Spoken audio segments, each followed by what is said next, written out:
Salam, xoş gördük hər birinizi.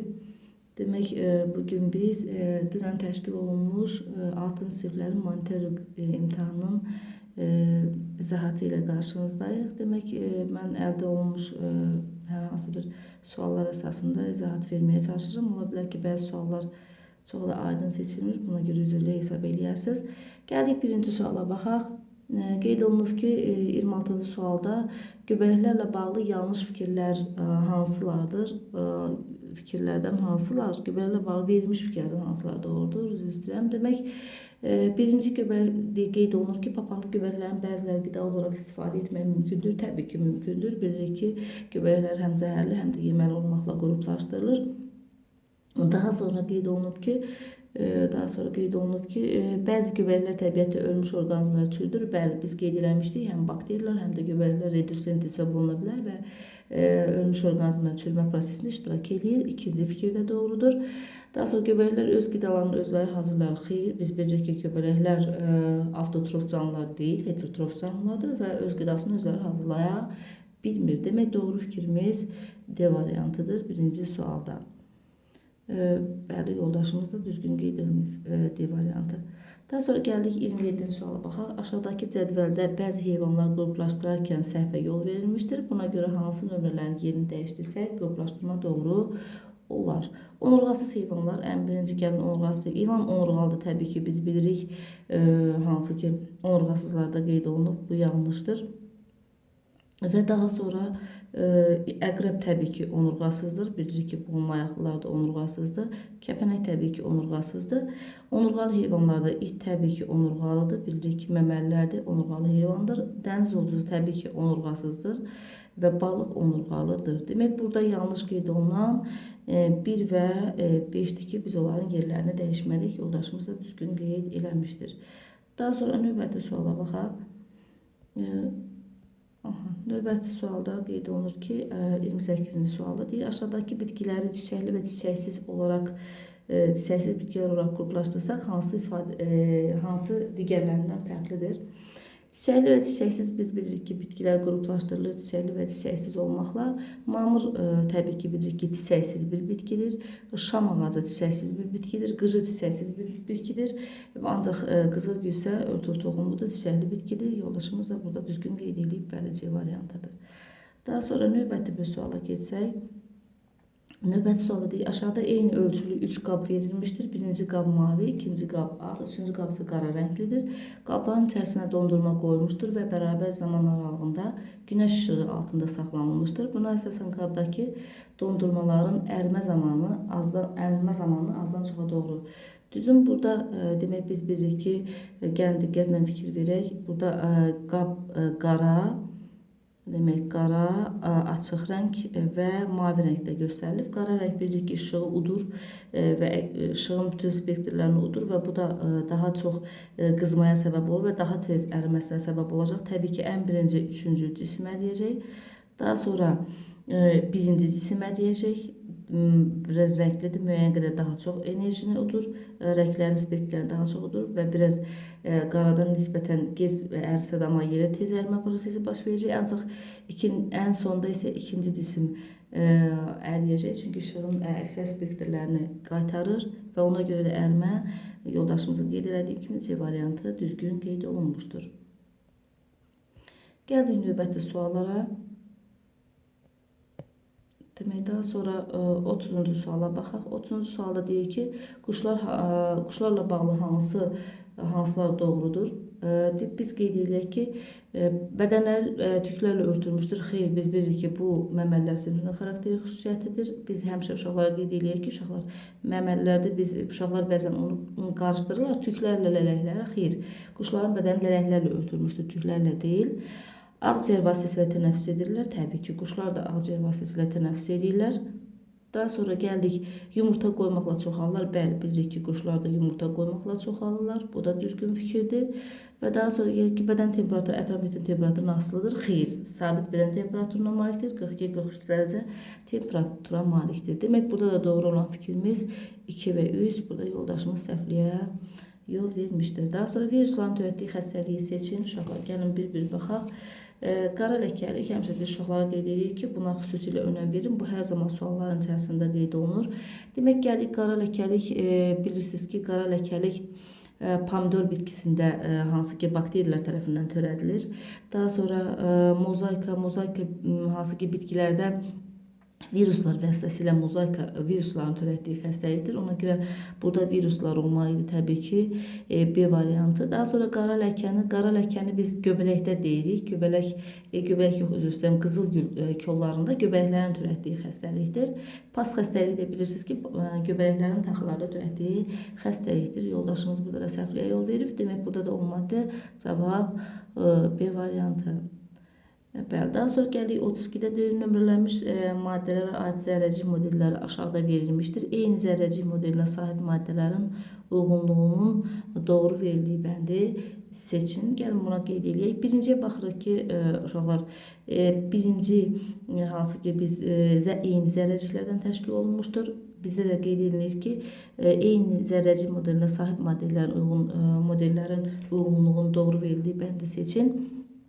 Biz burada qeyd edəcəyik 1 doğrudur və fikir verirsəz uşaqlar 5-də də eyni növ zərrəciklərdən təşkil olunmuşdur və bu zərrəcikdir, molekul şəklində deyil. Ona görə yalnız bir növ atomlardan təşkil olunmuşdur və bu biz 1 və 5-i qeyd edə bilərik və bundan sonra uşaqlar eyni zamanda 2 ilə 4-də də fikir versək, 2 və 4-də də uşaqlar hansı ki 2 növ düzdür, fərqli burada hər ikisi eyni növ atomlardan təşkil olunmuş molekular şəklində, 4-də də fərqli olsa da, amma hər ikisi molekular şəkildə verilmişdir. Demək biz burada götürə bilərik 1 və 5 və 2 və 4. Yoldaşımız da düzgün qeyd eləmişdir 32. 33-ə gəlsək uşaqlar, demək burada deyir ki, eyni dinamometrlə P və R cisimləri asıldıqda dinamometrlərin göstəriciləri aşağıdakı kimi olmuşdur. Verilənlərə əsasən 3-cü dinamometrin göstəricisi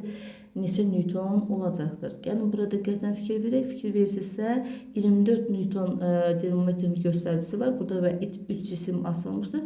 Yoldaşımız da burada düzgün həll edib 24-ü 3-ə bölüb və hər ikisinin 8 newton qüvvəyə malik olduğunu hesablayıb və eyni zamanda daha sonra burada 14 newton göstərilən dinamometrin göstəricisində isə birinin ölçüsünü tapmaq üçün 2-yə bölərik və biz burada da təbii ki bunu 7 taparıq. Demək demək 7-dir hər biri və burada da demək uşaqlar burada 8 və 7-ni qeyd elədik. Burada isə 3-cü dinamometrin göstəricisini müəyyən etmək üçün 8-in üzərinə 7 gəlməli idi.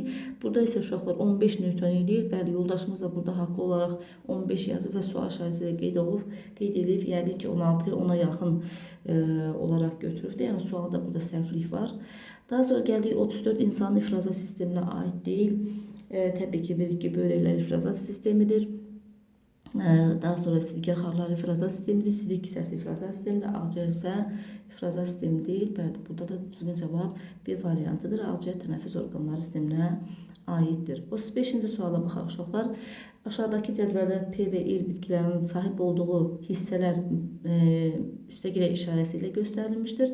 Gəlin bu cədvələ diqqətlə baxaq uşaqlar. Bu cədvəldə də müəyyən yanlışlıq var. Ancaq müəyyən qədər düz götürmək olar. Hansı ki, necə bilirsiniz uşaqlar? Demək P bitkisində fikir verirsinizsə kökü də var, çiçəyi də var, yarpağı da var. Aydın məsələdir ki, biz bölürük ki, bu çiçəkli bir bitkidir. Demək burada çiçəkli bir bitki bir B variantında qeyd olunub, bir də ki D variantında xarı bülbül çiçəkli bir bitki olaraq qeyd olunubdur. Daha sonra isə fikir verirsinizsə R bitkisində həm kökü var, həm yarpağı var, çiçəyi yoxdur. Çiçəksiz bitki olaraq biz uşaqlar burada həm fikir verirsinizsə qıcır da B variantı da çiçəksiz bir bitkidir. Eyni zamanda şam da çiçəksiz bir bitkidir. Ancaq yəni bunun hər iki variantını biz doğru olaraq götürsək bizə minus gəlməz uşaqlar. Ancaq yoldaşınız da B variantını götürür. Yəni həm burada B variantı, həm də ki D variantı uyğun gəlir. Ancaq B variantını da bəli, düzgün götürmək olar. Keçək növbəti suala. Demək, daha sonra gəldik. Uşaqlar. Gəldik 36-cı sualın izahatına. Demək, 36-cı sualda deyir ki, satıcı tərəzi ilə bəzi məhsulların kütləsini ölçərək nəticələri aşağıdakı kimi qeyd etmişdir. limon 6 kiloqram, soğan 12 kiloqram, kartof 60 kiloqram. Həmin məhsulun ayda kütləsini hesablayın. Uşaqlar, ümumiyyətlə biz bilirik ki, kütlə istənilən cisim, istənilən yerdə asılı olmayaraq uşaqlar, kütlələr həmişə yəni yerdə, ayda, yəni Marsda asılı olmayaraq kütlələr eyni olmalı idi. Ayda kütləsini hesablayın. Burada hər ikisini, burada yoldaşınız yəqin ki, belə deyək də, bu newtonlara fikir verməyib, ancaq burada qüvvə göstərilib. Bunu C variantı götürmək olmaz. Kütlələri deyirsə, kütlələri A variantı ilə eyni olaraq götürülməli idi. Daha sonra deyir, işığı qismən keçirən cismi seçin. Uşaqlar, burada divar tamamilə işığı keçirmir, kitab keçirmir. Daha sonra gəldik, pəncərə şüşəsi tam keçirir, şüşə də aydın məsələdir. Ancaq güneş eynəyi də bilirik ki, biz güneşdən qorumaq üçün gözümüzü həmin eynəkləri istifadə edirik və qismən işığı keçirir. Burada da bəli, yoldaşınız D variantını düzgün qeyd edib. Daha sonra deyir, bərpa olunan enerji mənbələri. Biz bilirik uşaqlar, enerji mənbələri bərpa olunan və bərpa olunmayan olmaqla iki yerə ayrılır. Bərpa olunan enerji mənbələrimiz külək, günəş və su enerjisidir. Bərpa olunmayan isə neft, kömür və təbii qazdır. Yoldaşımız da burada C variantını düzgün qeyd eləmişdir. Tsunami nədir? Tsunami, gəlin baxaq, vulkan püskürməsi nəticəsində yaranan lavanın püskürməsidir. Xeyli bu lava adından göründüyü kimi elə lavalardan söhbət gedir, vulkandan söhbət gedir və bu su axınının səviyyəsinin artması nəticəsində quru kütləsinin su altında qalması xeyr. Yoldaşınız burada olar ki, biraz səhvliyə yollayır. Çünki bu sel hadisəsidir. Burada heç bir tsunami yoxdur. Daha sonra gəldik, burada zəlzələ baş verdikdən sonra yaranan nəhəng su dalğasıdır. Bəli, biz bunu tsunami hesab edirik və tsunamilər bilirsiniz ki, böyük ərazilərdə dağıntılara, zəlzələ zamanı biz bunu qeyd edirdik adicə bir qabda. Uşaqlar, məsələn, özümüz də yarada bilərik, suyunu yarada bilərik. Məsələn, bir qabda suya apararkən təkan versək həmən qaba, suyun orada dalğalandığını və qabın divarlarına təzyiq göstərdiyini görürük və bu da tsunamilər hansı ki, dənizlərin sahillərində baş verən ərazilərin su altında qalmasına gətirib çıxarda bilər. Nəhəng hündür dalğalar əmələ gətirir bir neçə metr yüksəklikdə və bu da əraziləri müəyyən dağıntılara səbəb ola bilər. Bəli, burada C variantı olmalı idi. Daha sonra gəldik, uşaqlar burada, demək, sualda 40-a baxırıq. Deyik ki, demək, saf K, L və M maddələrin ərimə və qaynama temperaturları verilmişdir. K, L və M maddələrinin 5 dərəcədəki halı hansı variantda doğru verilmişdir? Gəlin buna baxaq uşaqlar. Demək, birinci qeyd eləyək. Demək, ən birinci K maddəsinə baxaq uşaqlar. Demək, K maddəsi, biz qeyd eləsək, K maddəsi görürük ki, hansı ki, fikir verək uşaqlar. Demək, K maddəsi müsbət 10 dərəcə və daha sonra 65 dərəcədə qeyd olunub. Biz bu 65 və 5 dərəcədə əgər müəyyən ediriksə, fikir verirsə uşaqlar, 5 dərəcədə, bu 10 dərəcədə hələ əriyirsə, bura ərimə temperaturu, bura isə qaynama temperaturu hesab olunsa, uşaqlar, artıq 5 dərəcədə hələ bu nə halındadır uşaqlar? Təbii ki, bərk haldadır. Yoldaşımız da bərk haldağını qeyd edib. Demək, C və D variantlarına baxa bilərik. Daha sonra ikinci bir cisimə baxsaq uşaqlar, ikinci bir cisimdə İkinci bir cisimdə deyir ki, -10 və -10 yazırıq bura. Burada yazırıq daha sonra 40 dərəcə.